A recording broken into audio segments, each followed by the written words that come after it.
Mga bro, ito na naman, isa na namang posibleng magandang oportunidad para sa Philippine Navy.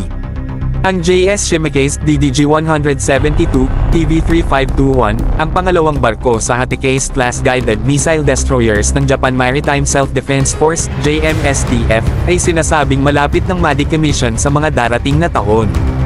Pero bago yan mangyari, kitang-kita sa mga larawan na mukhang sariwa pa ang barko. Ang Hatikase-class ay kilala bilang matitibay at maaasahang destroyers ng JMSDF. Armed with guided missiles, anti-air, at anti-submarine capabilities, kaya nitong makipagsabayan kahit sa modernong naval threats. At kung mapunta man ito sa kamay ng Philippine Navy, siguradong malaking dagdag ito sa ating surface combat capability. Imagine, mga bro, may posibilidad tayong magkaroon ng ex-Japanese destroyer na may ganitong kalakas na sensor suite at missile system.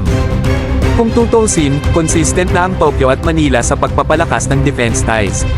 Sa mga nakaraang taon, Japan na mismo ang nagbigay ng TC-90 aircraft at MELCAL-class patrol vessels, at ngayon mukhang mas mataas na antas na ng cooperation ang pinapasok nila. Kaya hindi malayong mangyari na ang mga retiring JMSDF warships tulad ng JS Shimakaze ay maging transfer candidates papunta sa ating hukbong dagat.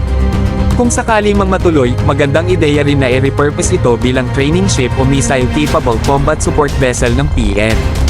Sa totoo lang, mga bro, kahit sabihin nating luma na sa papel, ang JS Shimakaze ay isang solid na asset pa rin kung mapupunta sa atin.